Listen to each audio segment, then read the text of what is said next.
Жили когда-то муж да жена. Муж был человек тихий, скромный, знал разные ремесла, работал, не покладая рук.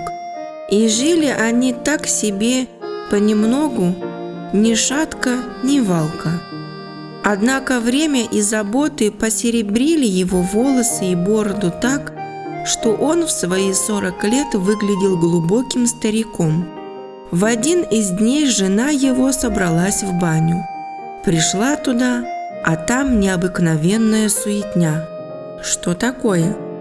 Оказывается, сейчас сюда приедет мыться жена придворного звездочета. Хозяйка бани разгоняет моющихся женщин в разные стороны. «Здесь нельзя, тут нельзя», — говорит она.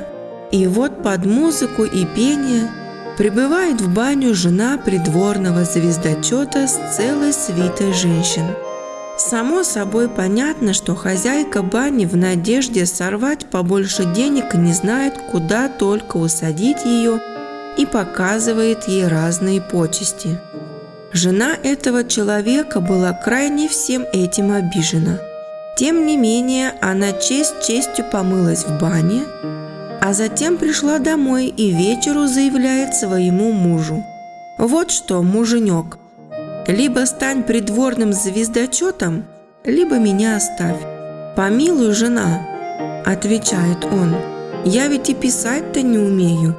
Куда же мне на должность придворного звездочета? Были бы хлеб да соль». А жена пристает: «Нет, муж, как хочешь, а только стань придворным звездочетом, иначе я не буду жить с тобой». Однако женщина была так красива, что бедняга не смог от нее отказаться и начинает искать какой-нибудь выход. Он отправляется в кофейню, берет чашку кофе и погружается в думы. А в это время к нему подходит один из его друзей. «Послушай, о чем ты призадумался?» – спрашивает он, и тот рассказывает ему что да как. А приятель этот как раз был дружком хозяйки бани. «Ты не волнуйся, я что-нибудь придумаю». Утешает он его и сразу же отправляется к своей милой.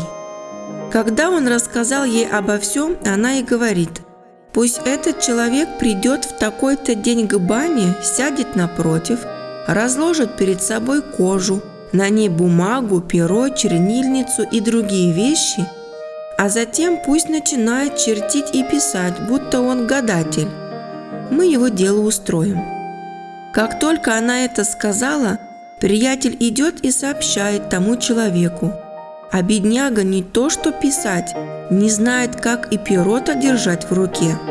Да нечего делать, он поступает так, как велела хозяйка бани. Как бы то ни было, все, кто входит и выходит из бани, принимают его за умного человека, подлинного ходжу. В тот день опять приезжает в баню жена придворного звездочета. А банщица, как раньше подучила хозяйка бани, во время мытья похищает у нее дорогой перстень. Хозяйка берет перстень, зарывает его в углу в мусор, а сама говорит об этом нашему гадателю. Короче говоря, жена придворного звездочета вскоре замечает, что у нее пропал перстень. Все находящиеся в бане волнуются, а хозяйка спокойно замечает: «Ханым эфенди, против двери в баню сидит ходжа. Дадим ему погадать, он очень хорошо открывает всякие тайны. Не будем затягивать». Наш гадатель, поцарапав по бумаге, сообщает: «Ханым эфенди, перстень в углу, среди мусора». Хозяйка делает вид, что ей ничего не известно, приказав служанкам искать перстень в мусоре. Но известное дело, перстень находится.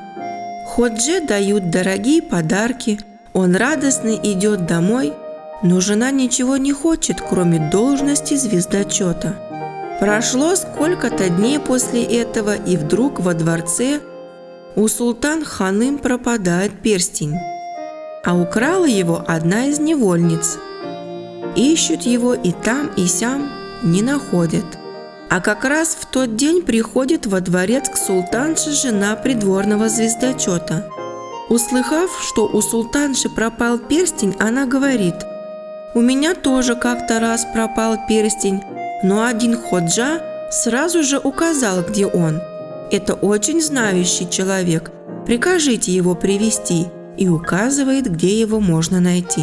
Султан тут же посылает весть хозяйке бани.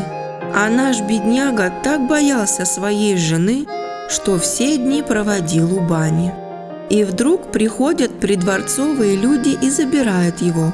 Рассказ наш сократим, а то, пожалуй, в беду влетим.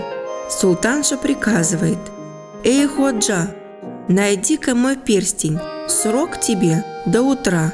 Не разыщешь – голову с плеч долой». И его запирают в отдельную комнату. Наступает ночь. Невольница, укравшая перстень, думает: «Вот теперь я пропала». И сон не смыкает ее глаз. Будь что будет, пойду попрошу у ходжи помощи. Тихо-тихо входит она в комнату ходжи. А ходжа, тряся от страха сильнее, чем невольница. «О, ужас! Не наступило ли уже утро?» – думает он. А в это время невольница припадает к его ногам и рукам. «Простите, о ходжа, перстень у меня. Если я попадусь, это будет мой последний день. Моя жизнь зависит от тебя», – просит и молит она его. А ходжа думает про себя: «Аллах и сегодня послал мне удачу». А ей говорит: «Так, доченька, на свете чего не бывает. Ты не волнуйся, мы что-нибудь придумаем». Потом, помедлив немного, добавляет: «Слушай, дочка, дай проглотить перстень гусю, да только так, чтобы никто не видел и не знал, и надломи ему лапку. Иди, не бойся». Девушка уходит и делает так, как он сказал. Лишь только наступило утро, султан присылает за ходжой: «О шах, всю ночь я гадал, бросал песок, и мне привиделись птицы. Прикажи выпустить в сад всех, сколько ни есть во дворе кур, петухов, гусей, индюков и других птиц», – говорит ходжа. Султан тотчас же приказал выпустить всех птиц в сад. Итак, ходжа впереди, а падишах и множество людей сзади выходят в сад. Ходжа держит в руке перо и все время чертит и пишет что-то на бумаге. Заметив хромого гуся, он говорит: «О шах, вот этого гуся прикажите поймать и зарезать, у него в желудке перстень».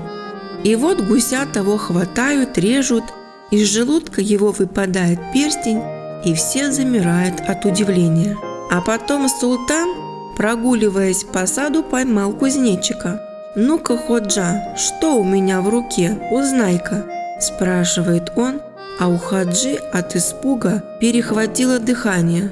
«О, шах, вам лгать нельзя», – отвечает тот, покраснев и съежившись, и, собираясь открыть свои проделки, шепчет: «Эх, кузнечик, раз прыгнешь, два прыгнешь, а на третий попадешься».